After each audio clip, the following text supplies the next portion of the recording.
तुम अगर मुझको न चाहो तो कोई बात नहीं, तुम अगर मुझको न चाहो तो कोई बात नहीं, तुम किसी और को चाहोगे तो मुश्किल होगी। आप लालू यादव को चाहें या ना चाहें, लेकिन उनके चाहने वालों के लिए लालू हमेशा मसीहा ही रहे। वो बात अलग है कि उनके विरोधी और बिहार का एक बहुत बड़ा तबका उन्हें आज भी जंगल राज के लिए कोसता है। अपनी बातों भाषणों से माहौल बदलने वाले लालू यादव आज 79 साल के हो गए। लालू भले ही 79 साल के हों, लेकिन वो हर दौर में युवाओं के बीच लोकप्रिय रहे। नहीं, अपने काम के लिए नहीं, बल्कि अपने भाषणों और मस्करी भरे अंदाज के लिए। जो क्लिप आपने शुरू में देखी, उस क्लिप का ही एग्जाम्पल ले लीजिए। बात 22 जुलाई 2008 की है। केंद्र में डॉक्टर मनमोहन सिंह की सरकार थी और उनकी सांसें अटकी हुई थी। वजह थी अमेरिका के साथ हुई न्यूक्लियर डील, और इस डील के विरोध में लेफ्ट पार्टियों ने अपना समर्थन वापस ले लिया था।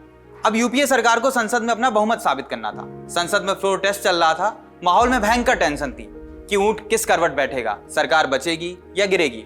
लेकिन इसी भारी तनाव के बीच तत्कालीन रेल मंत्री लालू प्रसाद यादव सरकार का बचाव करने के लिए खड़े हुए और अपने अंदाज में लेफ्ट नेताओं की तरफ इशारा करते हुए बोले, याद आ गया हमको, एक लिख के लाए हैं हम। तुम अगर मुझको न चाहो तो कोई बात नहीं, तुम अगर मुझको न चाहो तो कोई बात नहीं, तुम किसी और को चाहोगे तो मुश्किल होगी।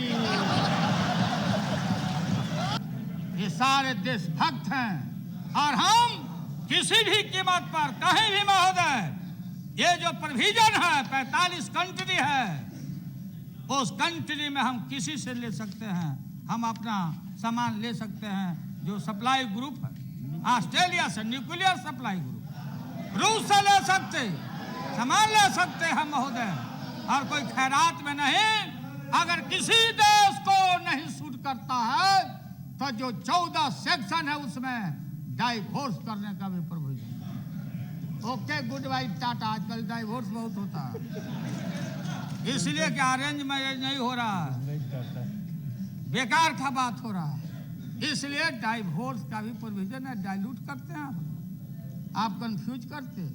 हाँ ठीक है। बस इन्हीं अंदाजों के लिए लालू यादव हमेशा ही जैन जी के फेवरेट रहे और वो फेवरेटिज्म आज भी बरकरार है।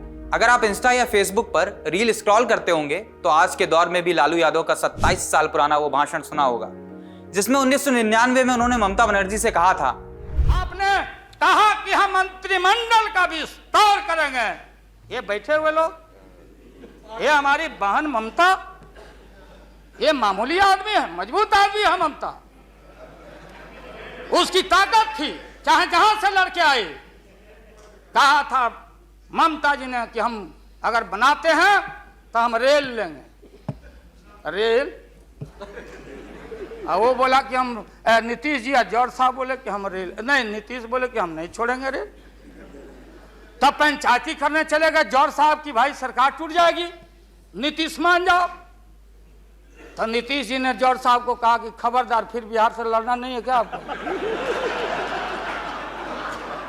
तो ये स्थिति है आपकी। लालू जी ने मेरे को नाम बोला है मिनिस्ट्री का बारे में। मैं just only for 1 minute I want to clarify my position. Sir, मैं सीट डाउन हो जाता हूँ, मैं सीट डाउन हो जाता हूँ। Thank you very much, thank you very much. ये बात सच नहीं है कि हमारा पार्टी मिनिस्ट्री में ज्वाइन करने चाहते हैं। जो बात प्राइम मिनिस्टर हमारा पार्टी को पहले से कहा है, हम लोगों ने आभारी है प्राइम मिनिस्टर को। अगर कोई किसी ने हमारा पार्टी को क्या ऑप्शन है पूछे तो हम लोग ऑप्शन दिए थे, लेकिन ये बात नहीं है कि हम लोग जाने के लिए मन तैयार किया था। हम लोग बाहर से जो सपोर्ट कर सकता है गवर्नमेंट को, आप लोग नहीं कर सकता है कि आप लोगों को मिनिस्ट्री का जरूरत है, हमारा नहीं है। नहीं नहीं नहीं, हाँ महोदय, महोदय, माननीय ममता बहन ने उस बात को जस्टिफाइड और क्लियर किया। इनके सिद्धांत पर, असूल पर हम उंगली नहीं दिखा रहे हैं। ये बात सही नहीं है कि रेल मांगा गया था, नहीं मांगा गया था तो नहीं मांगा गया था तो नहीं मिलेगा अब कभी। सुनिए लालू जी, लालू जी, आपको क्या चाहिए? नहीं बैठेगा, नहीं बैठेगा। Sir please, order please, order please. बहुत से लोगों ने तो इस पर रीलें भी बनाई और लाइक्स बटोरे। और हाँ, मैं दावे के साथ कह सकता हूं कि आज जब टीएमसी टूट की कगार पर है, पार्टी खत्म होने को है, इतने टेंशन भरे माहौल में भी अगर ममता बनर्जी ये वीडियो देख लेंगी तो शायद अपनी हंसी ना रोक पाए। लालू अपनी मश्करी के लिए तो जाने ही जाते थे, लेकिन भाई साहब मिमिक्री वो भी गजब करते थे। और निशाने पर प्रधानमंत्री नरेंद्र मोदी। मंच से पीएम मोदी की मिमिक्री करते हुए लालू यादव ने उन्हें क्या सलाह दी थी, सुनिए। भाइयों बहनों,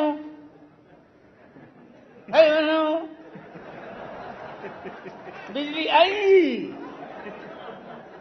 बिजली मिली तो बिजली। अरे मोदी जी ठीक से बोलो, नहीं तो नस फट जाएगा यार। हाँ, बोला कि हम स्मार्ट सिटी बनाएंगे। लालू को स्मार्ट सिटी नहीं चाहिए, स्मार्ट गांव चाहिए, स्मार्ट गांव चाहिए हमारा। लागल लागल झुलनिया में धक्का बोलम कलकत्ता चला। ऐसा नहीं है कि लालू यादव सिर्फ मस्करी ही करते थे। जब गंभीर भाषणों का जिक्र होता है तो लालू का वो वीडियो जरूर याद किया जाता है जब बीजेपी के दिग्गज नेता लाल कृष्ण आडवाणी राम मंदिर निर्माण के लिए सोमनाथ से अयोध्या तक रथ यात्रा निकाल रहे थे। पूरे देश का सियासी पारा उफान पर था। रथ जहां से भी गुजरता था, पीछे पीछे एक अलग ही तरह का माहौल और ध्रुवीकरण छोड़ता जा रहा था। अब इस रथ को बिहार से होकर गुजरना था। उस वक्त बिहार की कुर्सी पर नए नए काबिज हुए थे युवा मुख्यमंत्री लालू प्रसाद यादव।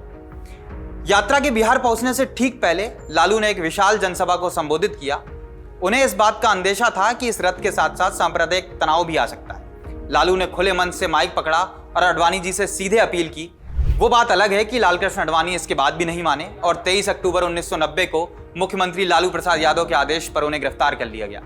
इस घटना ने लालू को रातों रात पूरे देश में सेकुलर राजनीति का चेहरा बना दिया। खैर, आप लोग वीडियो के अंत में लालू यादव की इंग्लिश भी सुनते जाइए, मुझसे थोड़ी सी ज्यादा अच्छी है। I will try to translate myself in English here. Everybody is appreciating that I have done a tremendous work.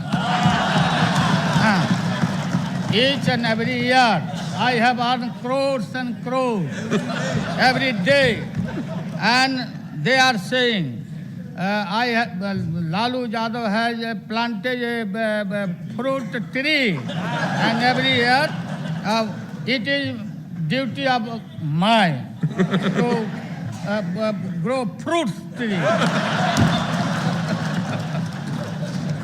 नहीं तो नहीं। हाँ